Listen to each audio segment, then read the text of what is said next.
எங்கே வந்திருக்கோன்னு பார்த்தீங்கனாலே தெரியும். பின்னாடி ஒரு அரண்மனை இருக்குல்ல, அது வந்து அரண்மனை கிடையாது, ஜல்லிக்கட்டு ஸ்டேடியம்ங்க. கிட்டத்தட்ட ஜல்லிக்கட்டுக்காக முதல் முறையாக கட்டப்பட்ட ஸ்டேடியம். கீழக்கரை, மதுரை கீழக்கரை, அலங்காநல்லூர் பக்கத்தில் இருக்குது. அலங்காநல்லூர்னு சொல்லுவாங்க, ஆனால் இது மதுரை கீழக்கரையில் இருக்கிறது.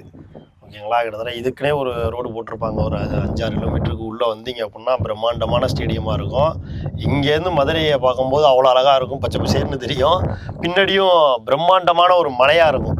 ஓகேங்களா? மலைக்கு கீழே தான், ரொம்ப கீழே தான் இந்த ஸ்டேடியம் கட்டியிருக்காங்க.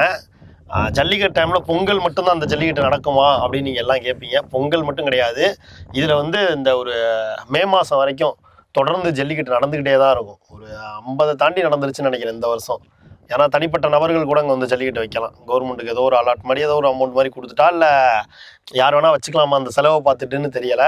அதை பற்றி ஃபுல் டீட்டெயில் தெரிஞ்சுன்னா உங்களுக்கு சொல்கிறேன். ஆனால் இருந்தாலும் தனிப்பட்ட நபர்கள் கூட இங்கே வந்து ஜல்லிக்கட்டு வைக்கலாம். இப்போ நான் வந்து அரியலூரில் இருக்கேன், நான் ஒரு ஜல்லிக்கட்டு நடத்தணும்னு ஆசைப்பட்றேன், எனக்கு பொது இடம் எதுவும் என்னோடய இடம் வந்து அவ்வளோ பெருசு கிடையாது அப்படின்னா, இவங்கள்ட்ட வந்து கேட்டுட்டு நம்ம இங்கே வந்து ஜல்லிக்கட்டு நடத்திக்கலாம். அதுக்கான செலவு, அதுக்கான இதெல்லாம் பார்த்துட்டு பர்ஃபெக்டாக நடத்திக்கலாம். அப்படி தான் இது கட்டப்பட்டது. அப்படி இல்லைனாலும் அந்த ஊருக்காரவங்களாம் ஜல்லிக்கட்டு நடத்த முடியல அப்படின்னா, எங்கள் ஊருக்கு அப்படியாப்பட்ட இடம், போதுமான இடம் இல்லை அப்படின்னாலும் இங்கே வந்து நடத்திக்கலாம். அப்படி தான் நடத்திக்கிட்டு இருக்காங்க. கிட்டத்தட்ட ஒரு நிறைய ஊர்கள், ஒரு தனிப்பட்ட நபர்களும் ஒரு நிறைய பேர் நடத்துனாங்க.